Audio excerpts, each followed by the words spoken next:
వీరపల్లి గ్రామంలో 6 గ్యారెంటీల పథకాల దరఖాస్తులు తీసుకోవాలని అధికారులు కోరారు. ప్రశాంతంగా ఎటువంటి హడావుడి లేకుండా అధికారులకు సపోర్ట్ చేస్తూ ప్రశాంతంగా జరగడానికి వీరపల్లి గ్రామ ప్రజలు సహకరించారు. వికారాబాద్ జిల్లా టుడే టీవీ ప్రతినిధి శ్రీనివాస్.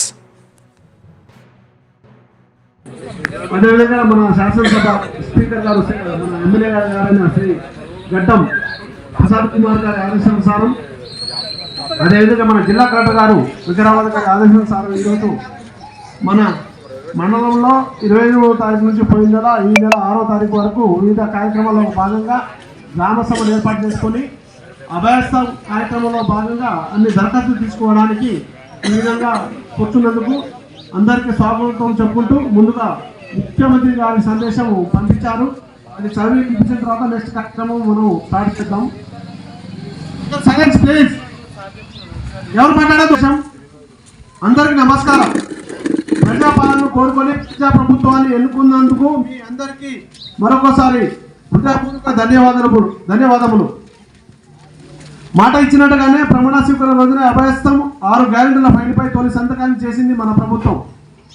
కొలువు తీరిన 48 గంటల్లోనే తెలంగాణ ఆడబిడ్డలకు ఆర్టీసీ బస్సులో ఉచిత ప్రయాణము, అర్హులైన వారందరికీ రాజీవ్ ఆరోగ్యశ్రీ, 10 లక్షల వైద్య సాయం గ్యారెంటీలను అమలు చేసి చరిత్ర సృష్టించింది.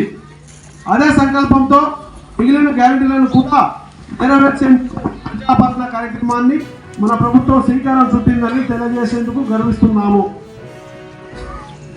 చివరి వరుసలో ఉన్న పేదవారికి కూడా సంక్షేమ పథకాలు అందినప్పుడే ఈ రాష్ట్రం, ఈ దేశం అభివృద్ధి చెందుతుంది. ప్రజాపాలన ఉద్దేశం నిస్సహాయులకు సాయం చేయటమే. స్వయంగా ప్రభుత్వమే ఇవాళ మీ ఊరికి, మీ ఇంటికి వచ్చింది. మహాలక్ష్మి, రైతు భరోసా, గృహజ్యోతి, ఇందిరమయిండ్లు, చైత్ర పథకాల కోసం అర్హులైన ప్రతి ఒక్కరి నుంచి దరఖాస్తులను స్వీకరిస్తుంది. ఈ అవకాశాన్ని చేసుకుంటారని, ప్రజాప్రభుత్వం తలపెట్టిన సంక్షేమ యజ్ఞంలో భాగస్వాములు అవుతారని కోరుకుంటున్నాము. కృతజ్ఞతలతో మీ రేవంత్ రెడ్డి గారు, ముఖ్యమంత్రి, తెలంగాణ రాష్ట్ర ప్రభుత్వం. Thank you. ఈ